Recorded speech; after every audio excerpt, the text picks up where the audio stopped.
to my channel where we're talking all things PCOS, endometriosis, trying to conceive. If you've been watching my channel for a while, then you will know the drill. And today I thought I would just talk about 6 things that I have learned about PCOS. If you didn't know, I got my diagnosis after coming off the pill. So as you can imagine, it was a massive shock. Before going on the pill, I'd had no kind of issue with my periods. I was incredibly regular. So when I got the diagnosis for PCOS, I was incredibly shocked. And even though I knew people with PCOS, they didn't really talk about it. So to be honest, I didn't know a hell of a lot about it. And I have spent so long doing all the research about PCOS, finding experts in the field, reading research papers, reaching out to professionals to try and become as educated as I can about PCOS and a condition that I'm going to be living with for the rest of my life. So I managed to narrow it down to 6 things. I've written them on my phone and we're going to talk through each of them. Some of them you might know, some of them it might be a shock. So yeah, let's get into the 6 things that I have learned about PCOS. Okay, number 1 is that you are born with PCOS and that it is a genetic condition. And I genuinely had no idea that it was genetic. And I have to say, when I found this out, I was able to take some of the blame off myself. I remember when I got the diagnosis sitting there thinking, this is your fault, you have done this to yourself, trying to think about all the reasons that I might have caused it. And when I found out that it's a genetic condition, something that I was born with, something that I was, you know, predisposed to, it took off some of the pressure of making me think that I did it to myself.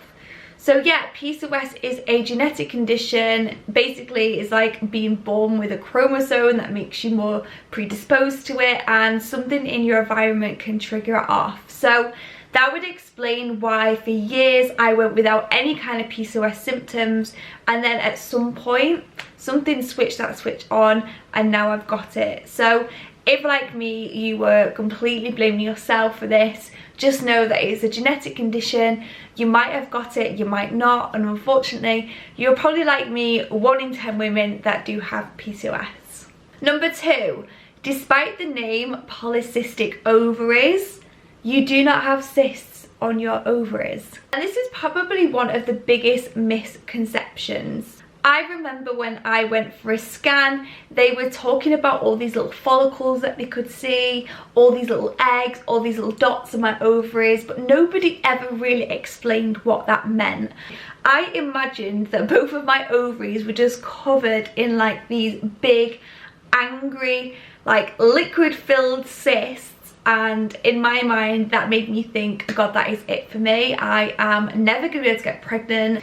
But nobody ever explained to me that they're not actually cysts. They are tiny baby eggs that try to grow to ovulate and they just never quite make it. And I guess they've got nowhere else to go. So they just hang around in your ovaries to basically try again next time to see whether you can ovulate. So don't imagine your ovaries as having like big cysts in them that need to be removed. Those little dots that you see on your ultrasound scan are little baby eggs that are trying to grow to help you ovulate. There's no cysts here. Number 3 is that PCOS can be linked to insulin resistance. Now, not all women with PCOS will have insulin resistance. It completely depends on what the root cause of your PCOS is. And after working with a nutritionist, I have found out that I have both insulin resistance and adrenal driven PCOS. And I remember when I was told that I had insulin resistance, I thought, no, that just does not describe me at all. The fact that I thought I had lean PCOS and that I wasn't overweight, I thought suggested that I didn't have an insulin problem. And I just felt like I didn't fit what I saw as a typical insulin resistance PCOS woman. So I'll be honest, I didn't really look after myself in that sense. I wasn't treating my body as if it was insulin to resistant, as if it was resistant to insulin, because I genuinely didn't believe that that was me. However, after doing more research, I found out that you don't have to look a particular way to have insulin resistance, and it isn't just applicable to women who are suffering with weight issues. There are so many different symptoms that I could relate to with insulin resistance. For example, being hungry straight after breakfast, even though I literally just ate. Being hungry like 2 to 3 hours, having hangry attacks, getting like shaky and jittery if I hadn't eaten for a while. If I had particularly heavy carb meals, then I would find that I'd get really sleepy in the afternoon. Only when I started to listen to the insulin resistance symptoms did I think, oh my god, that is 100% me. So I started to change my tact in the way then that I started to look after myself to help my PCOS. Yeah, it was a complete surprise to me. I didn't think that something like insulin resistance would have any impact on women with PCOS, and especially not for me, but it just goes to show that I was wrong. Number 4 is that you don't have to have all symptoms of PCOS in order to be diagnosed with PCOS. Now for me, I was like typical textbook in terms of like ultrasound scan. We could evidently see that I had PCOS. I had bulky ovaries, that's their word used to describe them, not mine. You could see all the little eggs that hadn't developed, and it was pretty obvious from the ultrasound that, you know, I wasn't ovulating. But that didn't necessarily mean that I had PCOS. What they then went on to do was some blood work, which showed that I had raised testosterone, and also that my LH and FSH were at different levels. So I had a 3-to-1 ratio, which is very typical of PCOS. So basically my LH was high constantly throughout my cycle when it shouldn't be. And obviously I had irregular periods, so I would maybe have a period for a couple of months, and then there was times where I went like 3 months without having a period. So from those symptoms, for me, it was just super easy for them to diagnose me with PCOS. Whereas for some other women, they might actually not have polycystic looking ovaries on a scan. However, they might have high testosterone and they might suffer with excessive hair growth. Other symptoms of PCOS can be hair loss as well, so typically like male pattern balding. So for me, it is here that I find that my hairline is now quite far back. There's just so many different symptoms, so it's really important for you to go to your doctor with all the different symptoms that you have so that they can start to piece them together. Number 5 is that PCOS unfortunately isn't curable. And I remember the day that I got my diagnosis saying to the doctor, okay, tell me, what do I need to do? I will do anything to get rid of this. And the doctor was just like, this isn't something that is curable. It's not something that you can get rid of. You have PCOS and you will now have it for the rest of your life.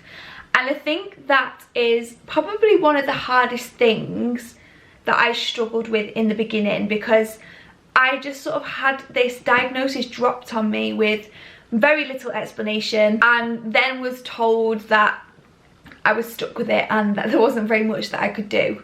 So no, because PCOS is genetic, it isn't something that we can cure or get rid of, but it is definitely 100% something that we can manage. You might hear people use the word reverse, so how I reversed my PCOS, and that is because there is evidence of women who have maybe made changes to their diet and lifestyle, and then when they've gone back to have their blood work done, they'll find that their testosterone has decreased, and when they've gone and had an ultrasound scan, their ovaries are less bulky, there's less of those little baby eggs in there that look like cysts. The lifestyle changes that they've made have improved their PCOS overall. Equally, women who are trying to conceive will then try and improve their PCOS symptoms in order to get them ovulating to get pregnant. So no, you cannot cure PCOS. We are stuck with it, but we can in every single way do everything that we can to improve our symptoms. And last but not least, the one thing that I have probably learned the most about is ovulation. What I didn't realise is that we need to ovulate every month in order to get pregnant, in order for our period cycles to be more regular. One of the reasons I wasn't getting my period when I've got PCOS is because I'm not actually ovulating. So if you go back and look at my previous videos, I spent hours doing research about ovulation, doing ovulation sticks, taking my temperature every morning to try and figure out what was going on with my body. Am I ovulating? Am I not ovulating? And it is still really confusing. The problem with women with PCOS is we don't ovulate on that typical day 14, if you know what I mean. We can ovulate really late in our cycles or on time, or sometimes I don't ovulate at all. So even though I might get a period, I haven't always ovulated. So the best thing that I do now is that I have ditched those ovulation sticks. It is just not an accurate representation for women with PCOS.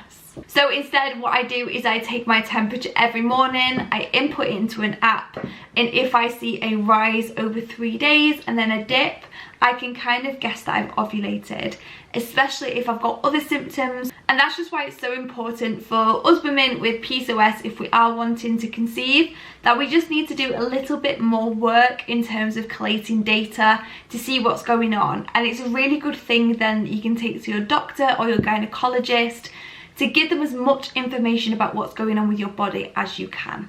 So there we go. There are the 6 things I have learned about PCOS since being diagnosed. And believe me, my list could have gone on. I could have had like 20 things that I've learned. But hopefully the information in this video has also helped you if you are also trying to navigate your way through PCOS, because it can honestly be the most confusing thing ever. If there's something that you have learned about PCOS, then please leave it in the comments down below so we can discuss it, because I'm sure that there's something still out there that I don't know either. So yeah, that is it from me. Don't forget to also go and follow me over on Instagram for like the more day-to-day stuff, some recipe inspiration.